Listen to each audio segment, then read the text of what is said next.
the Wildcats of the Central Village. That's the game 1 in 11 innings, 4-2. I'm now joined by head coach Jackson Vaughan, Tiani Wayton, and Cydney Hess. Coach, I'm going to start with you. Quite the battle today, going extra innings. What do you like most from the girls' efforts today? I mean, it was just a good softball game, obviously. I think that was the fun part. That was a fun game to play in. You know what I mean? There were so many big moments on both sides, and you saw both teams come up with some big plays. And unfortunately, obviously, they came up with just really the one more than we did.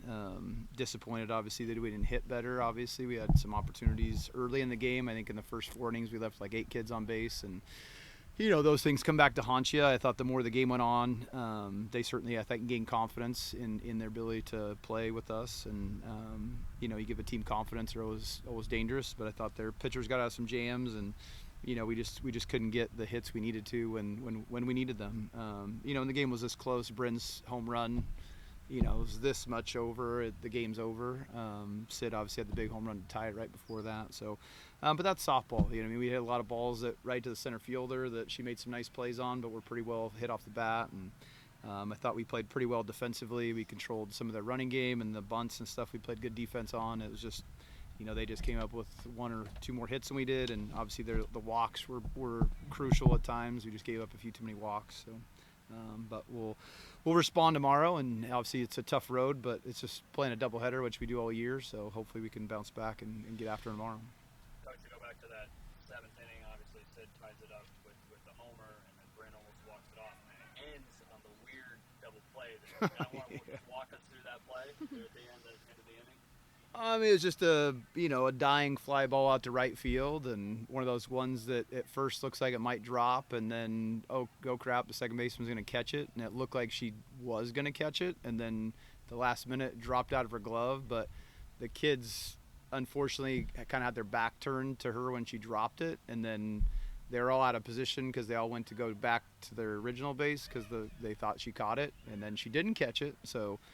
It's why they have an infield fly rule, but unfortunately it wasn't in the infield still, so they end up getting a crazy double play out of the thing, which was unfortunate because if we obviously see it, we got bases loaded and 1 out, in the 7th inning. So, yeah, that's one of the weird things in our game. So. Tiani, you guys took a little while, obviously, to get the offense going. Beck, really good pitcher, conference pitcher of the year, just a sophomore with you 2 doubles. What did you like early in the game that you were seeing well at the plate? Honestly, I was just thinking that I have to help my team any way I can, and just to get a hit, and I just rotated behind it, got my bat behind it, and anything to help the team. Big group of juniors for this team. You guys are really kind of the core of this team. What's going to be the kind of mental conversation tonight in the reset going into tomorrow?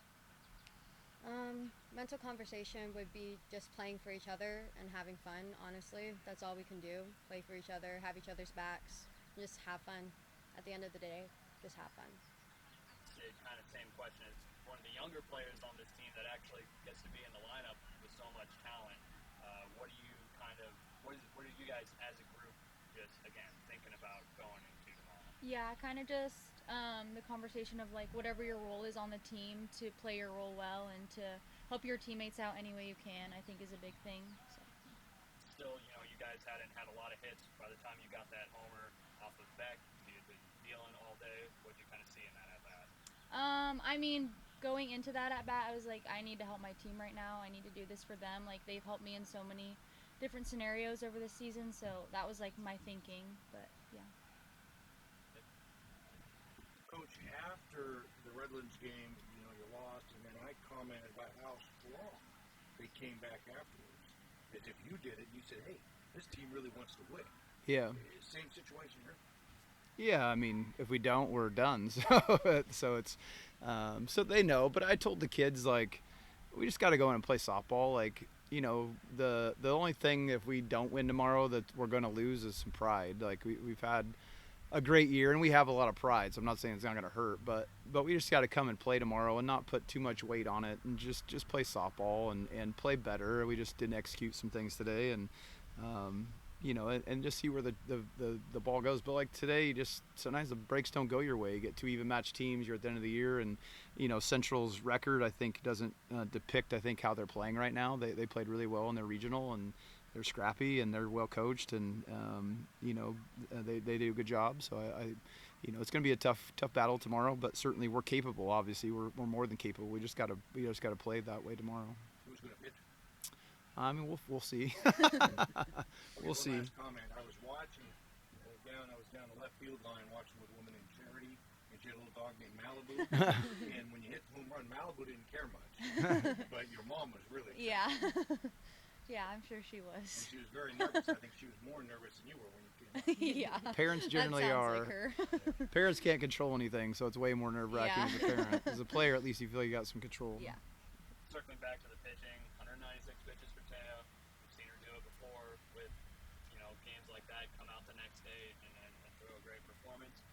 8 walks for her, though, also. It's actually the most she's ever thrown in her career. You didn't seem too concerned about that. Obviously, that's something that Central does very well, incredibly disciplined at the plate. It's kind of your evaluation of Taya here on day one. Well, it was 11 innings. That's different. You know what I mean? It's a game and a half. And there was calls I thought we didn't get. You know what I mean? To be honest, I really thought there were strikes on the table at times we didn't get, and that's just the nature of our game sometimes. And there was times Tay missed, but she she pitched good enough for us to win. Like it's not on Taya. Like she held them to 2 runs in 11 innings and had 12 strikeouts. Like it's on us on offense. We didn't get the job done. So.